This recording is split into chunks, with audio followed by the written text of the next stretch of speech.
See, sometimes it's hard to be patient. When other people expect things from you, you want to deliver, and then you find that everyone must be patient. How did we do on that? Was it rehearsed well? Good. Good. You can't see the whole team laughing right now, but you know, that's one of the things about patience. The better we bear it, the funnier it is. I would say that patience is not apathy. No, patience is something that we learn and then practice for the rest of our lives. So patience, we must learn and develop. Let's see, let's review. Love and joy, they bubble up inside of us and overflow. Patience is something that we seek. We don't get there by accident. It takes seeking to get to a place of peace. Patience, we develop. It's something that perhaps doesn't come naturally because impatience is a part of childhood. Impatience is a mark of frustration in our own lives. I believe that it's part of character building to learn patience. And I've done a few things to prepare for this week. One, to pay attention how many times I engage in the practice of patience. Some people say that I'm a very patient person, and that's cool, except for when everybody expects you to be patient, you kind of have to be patient. And it's those little things that get to you, you know? Like, I can remember one time getting a telephone call from a telemarketer, and I quite frankly didn't want to hear what they were going to say. So I simply hung up. And then the phone rang again, and it was the same person on the line. And she said to me, "I thought you were a pastor. You're not supposed to treat people that way." And I was taken aback by that comment, and I started to talk to her, and she hung up on me. That was an odd exchange. Sometimes by the very titles that we have, people expect things from us, and all the retired preachers in the crowd today can probably identify with that, as well as teachers, as well as other people. We all have those experiences where we're expected to be patient, and when we behave impatiently, there are consequences for ourselves and for other people. In Hebrews chapter 11, I call that the great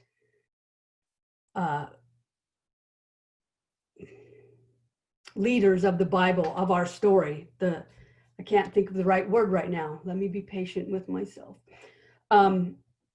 But that's the great Hall of Fame where we read about Abel and Noah and Abraham and Moses and many other people and their lives of faithfulness, their patience in moving things forward. And yet, I hate that. Yes, and yet, it means there's something to come. And yet, these people did not meet the promise, even though they patiently waited. They didn't get to realize the fruit of their patience. The one that strikes me the deepest is Abraham and Moses. Let's pick Moses. Okay, so Moses went to all of the confrontations with Pharaoh in order to get the Hebrew people out of slavery and to move them out of Egypt into the promised land. and they wandered through the wilderness for 40 years. Moses faithfully led those people. He had patience with their whining and their crying. And yet, one day, the Bible tells us, he lost it. He became impatient. And in that, God told him that he was no longer going to be able to go into the promised land, but he was able to lead the Hebrew people there. It's kind of harsh. I have trouble with those kinds of stories because I believe that the work of Jesus, who's part of God,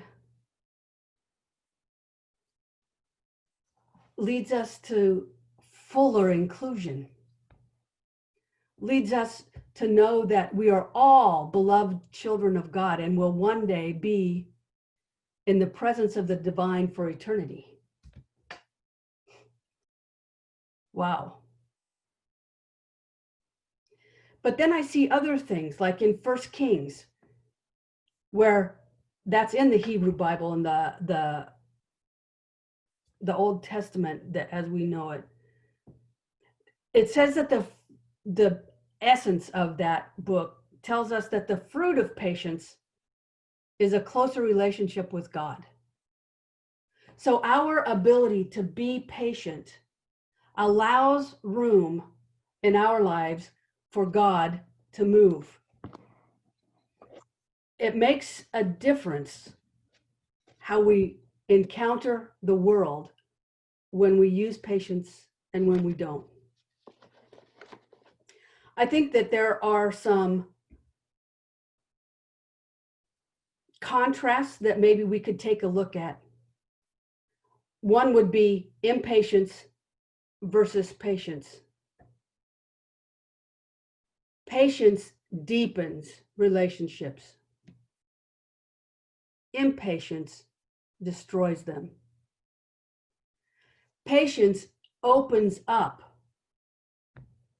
whereas impatience closes off. Patience builds. Impatience crushes. Other-centered is patient. Self-centered is impatient. Patience values others and ourselves. Impatience devalues. Those are some strong, striking contrasts of the work of patience in our lives. But I think the real work of patience, the real thing that can lead to positive outcomes in developing patience, is compassion. I think compassion is the key or the portal through which patience has good fruit. I've seen it in the GLBTQ movement. It took straight allies standing up for the LGBTQ folks in order to change people's minds in more mainstream community. The struggle is still real, especially for our trans sisters and brothers. We continue to need to stand up and say their lives matter. We need to stand up with compassion and treat others with compassion. Because of all of the Black Lives Matter protests that are going on now, I, as a white person, need to come to grips with the fact that what I do matters for my brothers and sisters who are persons of color, particularly Black lives in our society. And realizing that no matter how much they want to push for equality, there is nothing that is more beneficial than to have someone join them in their push. The essay that I read from Mercy Mile taught me a lot about the need for white people to get it, to get that injustice is still happening. Some of the work that I've done this past week has been taking a look at the progress of civil rights for our Black brothers and sisters. You know, the Civil Rights Act, the Voting Rights Act, the Fair Housing Act, which are Amendments 13, 14, and 15 to our Constitution, all of that has to do with the fact that little by little bit, we're enacting laws and governing principles that say their lives matter. But here's the thing. Why on earth, for a particular race of people, must they eke out little bit by little bit by little bit to be seen and heard as whole people, as people of God? I don't get it. I believe that we must have patience and continue to stand with them in solidarity and support. Simply because, don't they deserve to just be treated equally? Can we not realize as white people the injustice that we let happen by saying nothing? I'm so grateful for the ability to see so many white people, young people, joining with the Black Lives Matter movement and standing up and giving voice and saying their names, the names of those that have been violently killed. We have been moved into action on a deeper level in this country. And I watched on Jimmy Fallon this week as there was a skit about people who were yay raw for let's be out there, let's celebrate. It was a young man and a young woman. And Jimmy asked them how they were doing with their movement. And they said, yeah, we were out there. Yeah, we were out there in the beginning with everybody to make our voices heard and to stand up for people. And then he said, well, what are you doing now? And they said, now? Not, I mean, I still believe Black Lives Matter, yeah. But, you know, we don't see it on the news anymore, so I figure they won or they lost. And Jimmy's trying to explain to them the movements are now peaceful, but they are still happening. There are protests going on all over the country and still even around the world. But without the violence, the news isn't watching so closely. But we as allies, as a people who say Black Lives Matter, it shouldn't be over for us. We must still continue patiently. But patience is not apathy. Patience is action. It's action. We move forward.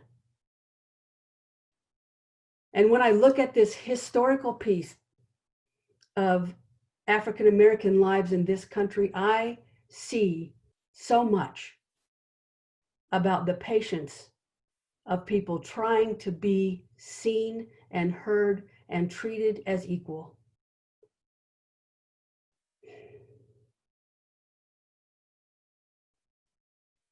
I think it's going to take me time to digest what all of that really means. But I know that I'm fundamentally changed. My activism started with the conflict between the Israelis and the Palestinians. I was over there with Rosemary Radford Ruther and Tamara Nichols Rodenberg during a summer session while I was at PSR. And I can remember just the conflict so present. And then coming home, and there was an Israeli soldier and a Palestinian soldier who risked having a conversation with each other. And now they are traveling the world together in order to say to people, particularly in the United States, what you say matters. And we heard them at Berkeley High School. And a high school kid said, I'm just a high school kid. What difference does it make? What can I do to solve problems over in Israel and Palestine? And both of those men stood up and they looked at the entire class and said, what you do makes a difference. The letters that you write to your senators and representatives makes a difference. Because unless you tell them what you're thinking, nothing changes for us.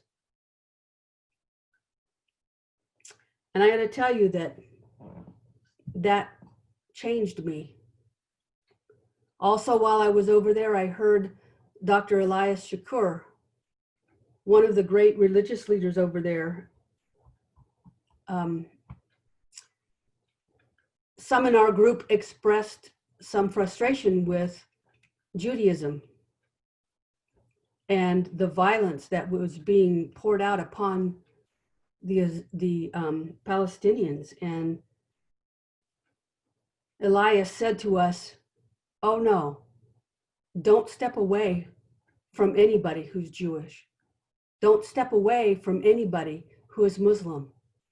Lean in, deepen your friendship, because conflict from you doesn't help us at all. We don't want to create more distance between us and our enemies. We want very much to create relationships, and that takes patience. That takes being faithful. Wow. Those are big things to think about. But we see progress happening. When I think about the patience that it took for those 4 students to sit, or maybe it was 6 students to sit at the lunch counter and wait to be served, they didn't just on a whim decide that that's what they needed to do. They were trained in how to be nonviolent and how to be patient in the midst of the conflict that they certainly would encounter.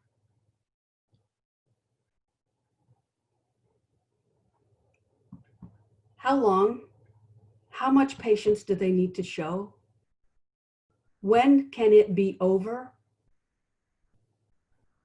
I don't know the answer to those questions. But I do know this: unless I patiently stand with, abide with my brothers and sisters of color, unless you do the same, it won't happen. It takes all of us. There are consequences to our patience. Like, if we want to be trusted as an ally, what do we need most? We need actions in our life that prove we are trustworthy. We need to be a practitioner of patience. Otherwise, our impatience will lead to apathy or anger. So I say, from all of this that I've been working with this week, when facing the urge to give in to impatience, what is it that you tell yourself?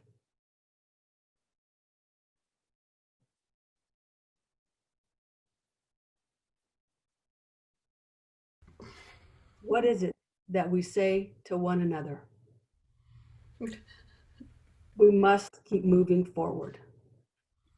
Amen.